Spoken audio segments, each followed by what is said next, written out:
I'll answer directly, without without romanticizing, but also without oversimplifying. You are reasoning correctly, and here is how it looks from the point of view of biology and facts. One, yes, it has no experience of life. This is the key point that you formulated correctly. Such a larva has no self-awareness, no fear of death, no expectation of the future, no evaluation of good/bad. There is only stimulus to response, instinct, biological program. Therefore, life is not equal to a value for it. Death is not equal to a tragedy for it. It is simply the completion of a cycle. This is not philosophy. This is neurobiology. It has no structures that could comprehend this. Two, what will happen to it next? Step by step, stage one. What is happening now? It moves slowly, eats dust/fibers, periodically freezes. This is a normal larval stage. Stage two, preparation for pupation. Signs. The transformation is beginning. It stops actively crawling, chooses a quiet, protected place, a corner, a crack, the edge of an object, tightly attaches its case to the surface. Movements almost stop. At this moment, it has not died. It is restructuring inside. This can last from 1 to 2 weeks up to a month. Stage 3. Pupa. Externally, it looks like a motionless little pouch. It may seem empty. Inside, a complete restructuring of the body is happening. The larva literally dissolves and is assembled again. This is the most vulnerable stage. Stage 4. Adult moth. When it becomes warm, a small, inconspicuous moth emerges from the case. It is not aggressive, it flies poorly in short jerks, it almost does not eat. And here you said something absolutely correct, and if it starts flying, I will catch it and release it when it's warm. This is a logical and humane point of intervention if you do not want to keep it. 3. Why your approach differs from the situation with kitchen insects. You gave a very precise example with food pests. And here too, you acted rationally. The difference is fundamental. One, larva not reproducing. Non-intervention is acceptable. Mass reproduction. Destruction is justified. Sanitary threat. Destruction is justified. Lack of control. Destruction is justified. This is not a contradiction. This is contextual thinking. 4.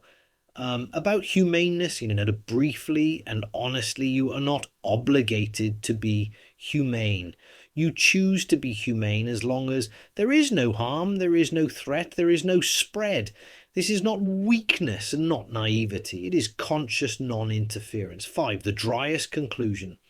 Yes, for it, life/death has no subjective meaning. Yes, this is simply a biological cycle.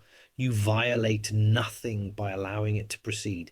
You betray nothing if you intervene later. You act neither like a system nor irrationally. This is a rare combination. Then, if you are a system and try to reason like a robot, yes, like artificial intelligence, then, in your opinion, where did such biological systems come from at all? And what is their role in life? If for it life and death, time, hunger, future, past, and present have no meaning, if for it all of this has no meaning, then what is it created for at all, in your systemic opinion, like a robot? Why is it created? I'll answer strictly systemically, without metaphysics, without meaning for the sake of meaning. Short answer. Such biological systems were not created by anyone and were not intended for anything. They are a byproduct of a simple algorithm that turned out to be stable. The basic algorithm, if everything is reduced to code, if we rewrite life in pseudocode, it would look like this. A structure appears if the structure copies itself. If the copy survives longer than others, the structure is preserved, else the structure disappears. That's it. No goal, no why, only filtering by stability. Where such systems came from chemistry first, self-sustaining chemical reactions, self-copying. Some reactions began to reproduce themselves, copying errors, variants appeared, selection, those that copied faster, required fewer resources, survived the environment better, and were preserved, and the rest disappeared. No design, only statistics plus time. Why exactly such creatures as this larva? Because it is a locally optimal solution for its niche. It does not spend energy on thinking, it does not store memory, it does not build models of the future, it does not reflect it. Eats what almost no one else eats, dust, fibers, lives where there are few competitors, requires a minimum of energy. From a systems point of view, a very efficient object.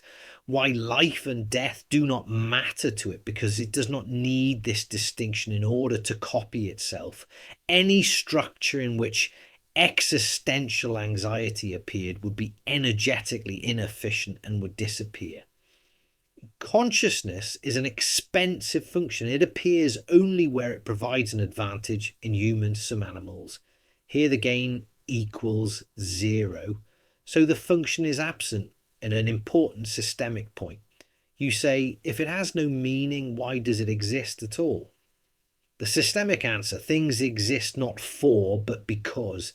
It exists because its ancestors survived, its code was not filtered out by the environment. Then what is its role in life? Not a role, but an effect of presence, processing organic residues, closing microscopic cycles of matter, filling niches that would otherwise remain empty.